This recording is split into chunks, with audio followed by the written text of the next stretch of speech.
Let's talk about how some of the biggest events in history are connected in ways you might never expect. We're going to untangle this incredible chain of events, a story that links a devastating plague in medieval Europe to the creation of an entirely new world, forged by ambition and unimaginable cruelty. It's a story of how one catastrophe, in a way, paved the road for another. So, this is the big question we're tackling today. How on earth did a disease that wiped out millions in Europe in the 1300s set the stage for the transatlantic slave trade? It sounds impossible, right? But the connection is there. It's like a giant historical puzzle, and we're about to put the pieces together. So, to get started, we have to go back to a moment when Europe was, frankly, falling apart. The old way of life, the feudal system, was cracking under the pressure of some major crises. This created this volatile, unstable environment that basically forced the entire continent to start looking outward. Okay, let's start with a number that's just hard to wrap your head around. 20 million.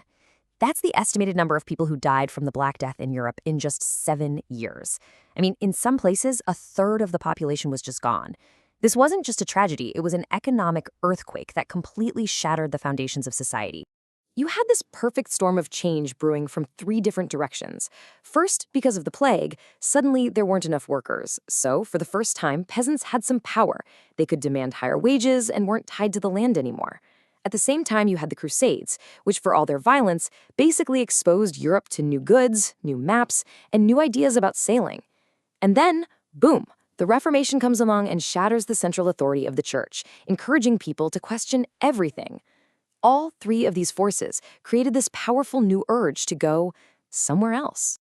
And the engine powering this whole new mindset, that was the Renaissance. And it's so much more than just beautiful art, right? It was a fundamental shift in how people saw themselves and the world. It was this explosion of curiosity, a celebration of human achievement and science. This was exactly the kind of thinking you need to convince people to sail off the edge of the known map. But, ambition and curiosity only get you so far. You can have all the big ideas in the world, but if you can't actually get anywhere, they don't mean much. To make exploration a reality, Europe needed a serious technological upgrade. And they got it. Each one of these innovations was a total game changer. Think about the printing press. Suddenly you can mass-produce maps and share knowledge accurately. Then you have sailors finally figuring out the massive ocean currents, turning the terrifying random Atlantic into a system of predictable highways. The caravel was the perfect ship for the job, small, fast, and nimble. And the sextant? It was like an early GPS. It let you know where you were. All of a sudden, crossing an ocean went from a suicidal gamble to a calculated risk. Okay, so Europe has the ambition and now it has the tools. But to really understand what happens next, we have to completely shift our focus. We need to look at Africa, not through the eyes of European explorers, but as it actually was, a continent of ancient, powerful, and complex civilizations. Just look at this legacy. We're talking about 1,000 years of sophisticated, wealthy empires. You have the Kingdom of Ghana, then the Mali Empire, and then the Songhai Empire, which at its peak was the size of Western Europe. Let that sink in. These were major world powers, centers of incredible wealth and learning, controlling vast trade networks. And it wasn't just in West Africa. Further south, you had powerful, well-organized states like the Congo and Ndongo. They had complex governments, strong armies, and bustling economies long before the first Portuguese ships ever appeared on the coast. The idea that Europeans just walked in and took over? No way. For a long time, African kingdoms were strong enough to control who came in and who didn't. And here's something that is absolutely crucial to understand. When Europeans arrived, they didn't enter a vacuum. They stepped into a world with its own complex politics, and that included warfare and forms of slavery. For centuries, capturing enemies in war was a common practice. It was a way to get labor, to weaken your rivals, and to trade for valuable goods. This existing system was the structure that Europeans would eventually tap into, and then twist into something monstrous. All right, so we've got all the pieces on the board now. You've got European ambition, their new technology, and the complex political reality of powerful African kingdoms. And this is the moment where all those threads crash into each other to create a brutal new economic system that would literally change the map of the world. We have to be crystal clear about this distinction. The system that Europeans created, chattel slavery, was fundamentally different from what came before. It wasn't about prisoners of war. It was about legally defining a human being as property, as chattel, like an animal or a tool. It wasn't about strengthening a local kingdom, it was about fueling a massive agricultural machine thousands of miles away. And most critically, your status as a slave was permanent, and it was passed down to your children and their children forever. So what was the engine for this horrible new system? It really boils down to one thing: an insatiable economic demand. The sugar, coffee, and tobacco plantations popping up all over the Americas were wildly profitable, but they needed a huge, constant, and controllable workforce to run. This created a market for human beings on a scale the world had never, ever seen. And if you want to see the horrifying logic of the system in a single image, this is it. People were no longer people. They were cargo.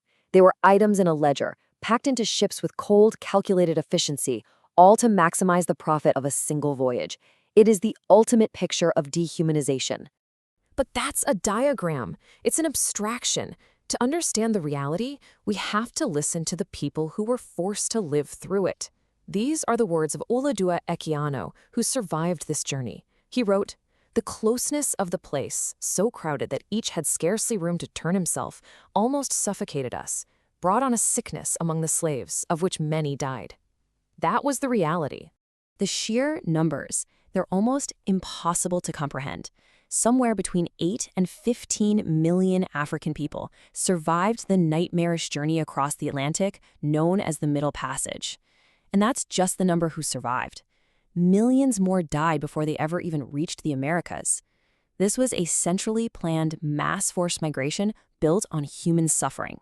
And the whole thing became this brutally efficient, continent-spanning machine. Here's how it worked. Step 1. Ships left Europe loaded with guns, alcohol, and textiles. Step 2. They sailed to Africa, where they traded those goods for people. That was the Middle Passage. Step 3.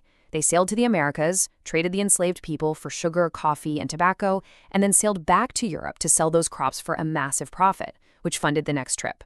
A vicious, self-perpetuating cycle. And for what would eventually become the United States, this massive global system had a very specific, chilling beginning. In 1619, a ship carrying about 20 enslaved people from Africa landed at Point Comfort, Virginia. That single moment was the start of 250 years of chattel slavery in English America. So we circle all the way back. From the ashes of the Black Death, a new kind of European ambition was born. With new technology and a new mindset, it collided with the powerful societies of Africa. The result was an economic system that forged our modern world.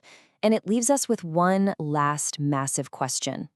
How does this system, built on a foundation laid more than 400 years ago, continue to shape the inequalities, the economies, and the societies we all live in today?